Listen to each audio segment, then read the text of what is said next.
Hello friends, welcome to our channel. இன்றைய பதிவில் ஒரு இனிப்பு பணியாரம், செட்டிநாட்டில் ரொம்ப ஃபேமஸான அந்த பணியாரத்தை இப்போ ரொம்ப சிம்பிளாக மாவெல்லாம் அரைக்காதபடிக்கு கோதுமை மாவு வச்சு வாழைப்பழம்லாம் சேர்க்காம ரொம்ப சிம்பிளாக ரொம்ப சாஃப்டாக எப்படி குயிக்காக செய்கிறது அப்படின்னு பார்க்கலாமாங்க.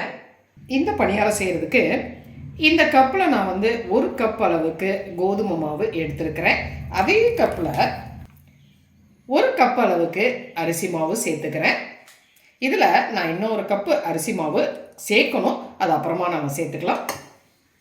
ஒரு 1.5 கப் அளவுக்கு நான் வெல்லம் சேர்த்துக்கிறேன். 1.5 கப் அளவுக்கு வெல்லம், 1 கப் அளவுக்கு தண்ணி சேர்த்துக்கலாம். பாகு பதம்லாம் எதுவும் தேவையில்லைங்க. அந்த வெல்லம் கரைகிற வரைக்கும் இதை நம்ம கரைச்சி எடுத்துக்கலாம். இப்போ வெல்லம் கரைஞ்சிருச்சு. இதை நான் இதில் வடிகட்டி சேர்த்துக்கிறேன். ஒரு பாதி அளவுக்கு சேர்த்துட்டு கலந்து விட்டுட்டு அப்புறமே சேர்த்துக்கலாம்.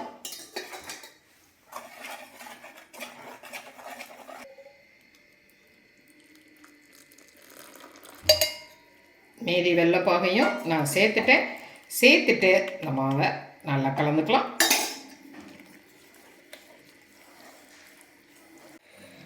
பாருங்கள், நல்லா கலந்தாச்சு. இதில் நான் இந்த ஸ்டேஜில் அந்த இன்னொரு கப் அளவுக்கு அரிசி மாவையும் சேர்த்துக்கிறேன். சேர்த்துட்டு கொஞ்சமாக தண்ணி சேர்த்துட்டு இதை மீண்டும் நல்லா கலந்துக்கலாம். பாருங்கள், மாவு நல்லா கலந்தாச்சு. இதில் நான் ஒரு அரை டீஸ்பூன் அளவுக்கு ஏலக்காய் பொடி சேர்த்துக்கிறேன். அதையும் கலந்துக்கலாம். இப்போ மாவு இந்த மாதிரி ஒரு பதத்தில் இருக்குது. பாருங்கள், இதை பணியாரம் செய்கிறதுக்கு மாவு சரியான பதத்தில் வந்துருச்சு. பார்த்தீங்களா? இந்த ஸ்டேஜில் இதில் நான் கொஞ்சமாக ஒரு பிஞ்ச் அளவுக்கு உப்பு சேர்த்துக்கிறேன். அதே மாதிரியே பாருங்கள், ஒரு பிஞ்ச் அளவுக்கு சோடா உப்பு சேர்த்துக்கிறேன். சேர்த்துட்டு இதை நல்லா கலந்துக்கலாம்.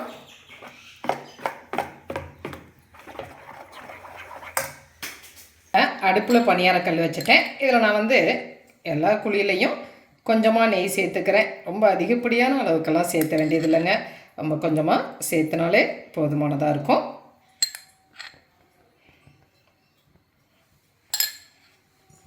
பாருங்கள், இந்த மாதிரி தேங்காயை நான் சின்ன சின்ன பீஸாக மெல்லிஸாக கட் பண்ணி வச்சுருக்கிறேன். இந்த தேங்காயை நான் இப்போ இந்த பணியார குழியில் சேர்த்துக்கிறேன். பாருங்கள்,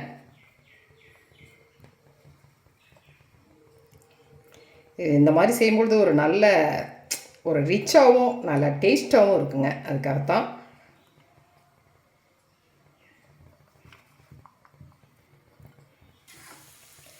இப்போ இந்த பணியாரத்தை இதில் நாம் ஊற்றிடலாம்.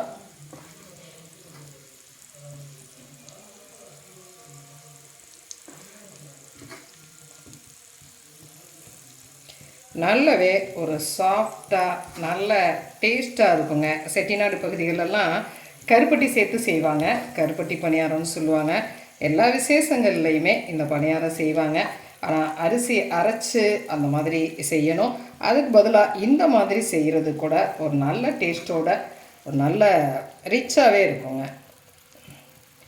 ஊற்றியாச்சு. இது ஒன் சைடு நல்லா வேகட்டும். வெந்ததுக்கப்புறம் நாம் திருப்பி விட்டுக்கலாம். பாருங்கள், அந்த பணியாரம் ஒன் சைடு வெந்துருச்சு. இப்போ இதை அப்படியே நாம் அடுத்த சைடுக்கு திருப்பி விட்டுக்கலாம்.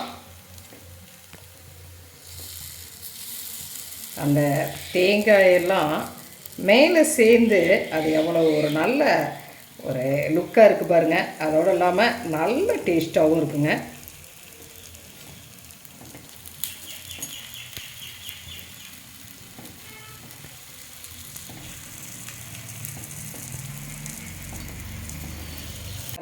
அடுத்த சைடும் அந்த பணியாரம் நல்லா வெந்து ரெடி ஆகிடுச்சு. இந்த ஸ்டேஜில் இந்த பணியாரத்தை நம்ம எடுத்துடலாம்.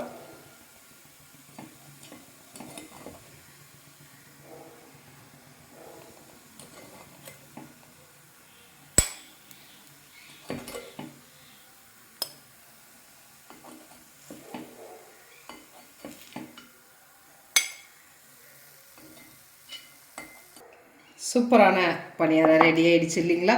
இதே மாதிரியே நாம் எல்லா பணியாரத்தையும் செஞ்சு எடுத்துடலாம்.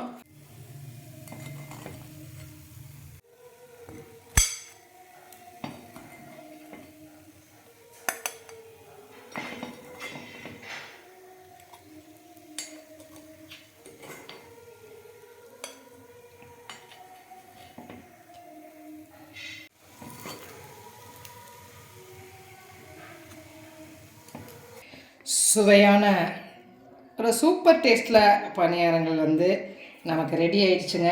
இது வந்து ரொம்ப நல்ல டேஸ்ட்டாக இருக்கும். அந்த தேங்காய் வந்து அது கடித்து சாப்பிடும்போது ரொம்பவே நல்ல டேஸ்ட்டாக இருக்கும்.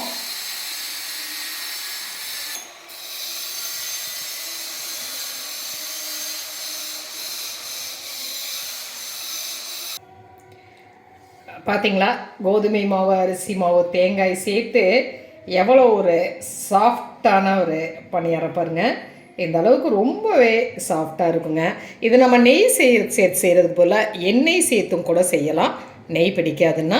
ஆனால் தேங்காயோடு அந்த மென்று சாப்பிடும் பொழுது இது நல்ல ஒரு செம்ம சூப்பர் டேஸ்ட்டாக இருக்கும். செஞ்சு பார்த்துட்டு உங்களுடைய கமெண்ட்டை சொல்லுங்கள். அருமையான செட்டிநாட்டு பணியாரம் ஒரு டிஃபரெண்ட்டான டேஸ்ட்டில் சூப்பராக ரெடி ஆகிடுச்சு. செஞ்சு பாருங்கள். இந்த பதிவு உங்களுக்கு பிடிச்சிருந்துச்சா சப்ஸ்கிரைப் பண்ண மறக்காதீங்க. லைக் பண்ணுங்கள், கமெண்ட் பண்ணுங்கள், ஷேர் பண்ணுங்கள். மற்றும் ஒரு பதிவில் உங்களை மறுபடியும் சந்திக்கின்றேன். நன்றி.